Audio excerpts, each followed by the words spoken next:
Hello students. So far we have learned so many things regarding how to improve your academic excellence. कैसे पढ़ना है, क्या पढ़ना है, किस तरह से पढ़ना है, how to motivate yourself. आज के इस सेशन में we will learn the 5 hacks to improve and to increase your brain efficiency. अब ये 5 hacks क्या क्या हैं, कोशिश करना एक एक चीज़ आप नोट करो और उसको अप्लाई भी करो. First one, exercise which is a very important thing. Exercise आपके ब्रेन की एफिशिएंसी को तो इंक्रीज करता ही है, साथ ही साथ आपकी लर्निंग एफिशिएंसी को भी इंक्रीज करता है. एक छोटा सा एक्सपेरिमेंट एक ट्राई करके देखना आप, और मोर और लेस आपकी लर्निंग को 100% इम्प्रूव करेगा. पहली चीज़, मॉर्निंग में अर्ली मॉर्निंग आप उठो, कोई एरोबिक एक्सरसाइज करो. कुछ भी नहीं है, कोई साथ में खेलने वाला नहीं है तो रनिंग करो 5 to 6 किलोमीटर. बहुत सारी स्वेटिंग आएगी. और उसके बाद जब आप थक जाते हो तो आपका ब्रेन एक्टिवेट होता है, क्योंकि बहुत सारा ब्लड सर्कुलेशन ब्रेन में जाता है. फिर आप अपने क्वेश्चन को सॉल्व करना स्टार्ट करो. कोई भी आप फिजिक्स पढ़ते हो, केमिस्ट्री या मैथ्स, उसके एंड में एक एक्सरसाइज लिखा रहता है. वो क्यों लिखा है? क्योंकि वो भी आपके ब्रेन की एक्सरसाइज है. तो जिस तरह से कोई काम करने से पहले आप अच्छी तरह से अपने डाइट को लेते हो, फूड्स लेते हो, उसके बाद काम करते हो, तो मुझे लगता है कि जब आप न्यूमेरिकल सॉल्व करते हो, जब आप पढ़ाई शुरू करते हो, तो भी ये हैबिट आपके अंदर होनी चाहिए कि आपके ब्रेन को सही न्यूट्रिशन मिले. वो सिर्फ और सिर्फ एक्सरसाइज से आ सकता है. तो ये चीज़ जो सबसे इम्पॉर्टेंट है वो क्या है कि proper exercise before you start your studies. तो अपने पढ़ाई से पहले एक्सरसाइज जरूर करना. सेकेंड थिंग जो सबसे इम्पॉर्टेंट भी है और सबको करनी भी चाहिए, स्ट्रेस्ड ब्रेन कभी भी अपनी एफिशिएंसी का फुल यूटिलाइजेशन नहीं कर पाता. तो अगर आपका ब्रेन स्ट्रेस्ड है तो वो उतने इफेक्टिवली आपको कोई भी चीज़ को समझाने में, कोई भी चीज़ को लर्न करने में, किसी भी चीज़ को सीखने में हेल्प नहीं करेगा. तो हमेशा याद रखना, पढ़ाई करने से पहले या स्टार्ट करते हो या जब आप पढ़ना शुरू करते हो तो फ्रेश माइंड से स्टार्ट करो. हैप्पी रहो, खुश रहो. उससे क्या होगा कि आपकी एफिशिएंसी बढ़ेगी और आपकी वो जर्नी और मज़ेदार होगी. तो इसलिए कोशिश हमेशा ये करना कि बिल्कुल स्ट्रेस ना हो. फाइंड आउट द रीज़न जिसकी वजह से स्ट्रेस्ड होता है. जनरली स्टूडेंट्स में स्ट्रेस होने का सिर्फ एक रीज़न होता है. वो क्या है? आपकी एक्सपेक्टेशन आपकी रियलिटी से मैच नहीं करती. एक्सपेक्टेशन क्या है कि आपको बहुत अच्छे स्कोर चाहिए, बहुत अच्छे मार्क्स चाहिए. अब उसके लिए जो काम करने हैं शायद कभी कभी हम उसको नहीं कर पाते. तो अगर हम नहीं कर पाए तो स्ट्रेस हो गया. तो अपनी एक्सपेक्टेशन और रियलिटी को मैच करो. उतना ही टारगेट अपने आप को दो जिसको आप अचीव कर पाओ. जब आप टाइम टेबल बनाते हो तो ये पहले से सोच लो कि ये मेरा टाइम टेबल है जिसे मैं फॉलो कर सकता हूँ या कर सकती हूँ. उतना ही वर्क लोड अपने ऊपर डालो और कोशिश करो कि उसे वाइंड अप करो. वो आपको मोटिवेट भी करेगा, खुश भी रखेगा और स्ट्रेस्ड बिल्कुल नहीं होने देगा. Third point, sleep well.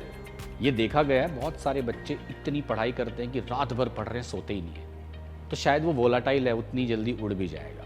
तो ये बहुत इंपॉर्टेंट है कि बहुत अच्छी नींद आए. बहुत आराम से आप 6 to 7 आवर्स की मिनिमम स्लीप लो. तो अगर आप लेट नाइट स्टडी करते हो तो सुबह देर तक सो जाओ, और अगर आप जल्दी सोते हो तो सुबह जल्दी उठो. बट हमेशा कोशिश ये करो कि 6 to 7 आवर्स की स्लीप कंपल्सरी है every day to recharge your brain, to increase the efficiency of your brain. और ये सारे ट्राइड एंड टेस्टेड मेथड्स हैं जो सब लोग कहते हैं. तो इसलिए इसमें कोई चेंजेस नहीं है, ये तो करने ही हैं. तो sleep is a very integral part of your academic journey. आपकी पढ़ाई के लिए, आपके स्टडीज़ के लिए स्लीप का एडिक्वेट अमाउंट में होना उतना ही इंपॉर्टेंट है जितने कॉन्सेप्ट को सीखना है. Fourth thing, visual impact. अब ये होता क्या है विजुअल इम्पैक्ट? मैं आपको इसको एक एग्जाम्पल से समझाता हूँ. एक बार एक स्टूडियो में, या जहाँ पे हम अपने गो प्रेप में सारे लोग बैठते हैं, उसके वो कैसा है अगर मैं आपको समझाऊं तो मैं कैसे बताऊंगा कि ये टेबल है, यहाँ पे चेयर्स हैं, यहाँ पे केबिन्स बने हुए हैं, यहाँ पे टीचर्स बैठते हैं, ये उनके कंप्यूटर्स हैं, यहाँ पे स्टूडियो हैं, यहाँ पे लाइट्स हैं. तो जब मैं ये बोल रहा हूँगा तो आपका ब्रेन उसका एक पिक्चर क्रिएट करके सीखने की और समझने की कोशिश कर रहा होगा. और मुझे शायद 30 मिनट्स का टाइम लगेगा पूरा स्ट्रक्चर समझाने में जो हमारे ऑफिस का है. और उसमें से कुछ चीज़ें आप समझोगे, कुछ रिटेन करोगे. एक हफ्ते के बाद अगर मैं उससे कोई क्वेश्चन पूछूंगा तो आप आंसर नहीं दे पाओगे क्योंकि आप भूल गए. लेकिन अगर मैं आपको अपने ऑफिस ले आऊं और 15 सेकंड बस दिखा दूं, यार ये ऑफिस है, आप देखें और एक हफ्ते के बाद अगर मैंने क्वेश्चन पूछा तो आप बता दो हाउ। ये भी एक हैक है। ब्रेन की एफिशिएंसी विजुअल इंपैक्ट के ऊपर बहुत डिपेंडेंट है। तो जो आप देखते हो वो ज़्यादा रिटेन कर पाते हो बजाय इसके जो सुनते हो और समझते हो। इसलिए बहुत इंपॉर्टेंट है कि जब भी आप पढ़ाई करो तो आप अपने नोट्स में colourful pictures, colourful pen pencil use करो, जिसे आप देखोगे तो आपको चीज़ें याद आएंगी। तो विजुअल इम्पैक्ट को अपनी ओवरऑल स्टडीज़ में ज़रूर इंक्लूड करना। फिफ्थ पॉइंट और जो कि लास्ट है, और वो क्या है, don't do multitasking. Human brain, आपका ब्रेन, मेरा ब्रेन मल्टीटास्किंग के लिए नहीं है। ये एक टाइम पे एक ही काम कर सकता है, 2-3 काम नहीं कर सकते। तो जनरली मैंने ये बहुत बार देखा है कि बहुत सारे स्टूडेंट्स लेट्स से कि मैथ्स के न्यूमेरिकल बना रहे हैं तो उन्होंने हेडफोन पहने हुए हैं। दे यूज टू लिसन म्यूजिक। आप म्यूजिक सुनते सुनते क्वेश्चंस बना रहे हो, वो प्रॉपर मेथड नहीं है, क्योंकि आपका ब्रेन म्यूजिक भी सुन रहा है, मैथ्स के न्यूमेरिकल भी क्रैक करने की कोशिश कर रहा है, तो वो उतना इम्पैक्टफुल भी नहीं है। और अगर आपने 3 to 4 आवर्स स्पेंड किए तो उसकी इफेक्टिवनेस भी कम है। तो ऐसा कभी मत करना। टीवी देखते हुए पढ़ाई करना, मल्टीटास्किंग। आप टीवी भी देख रहे हो, आप पढ़ाई भी कर रहे हो, आप मैच भी देख रहे हो, आप पढ़ाई भी कर रहे हो, ऐसा नहीं। कभी फ़ोन हाथ में रखा और आपने कॉन्सेप्ट सीखने की कोशिश की, थोड़ा व्हाट्सअप चेक कर लिया 2-2 मिनट में, फिर से उसको रखा, फिर पढ़ना शुरू किया, फिर थोड़ा टेलीग्राम चेक कर लिया, थोड़ा फेसबुक चेक कर लिया। तो ये मल्टीपल चीज़ें जब हम कर रहे होते हैं तो ये भी आपकी एफिशिएंसी को कम करता है। तो ये भी आपको बिल्कुल नहीं करना है।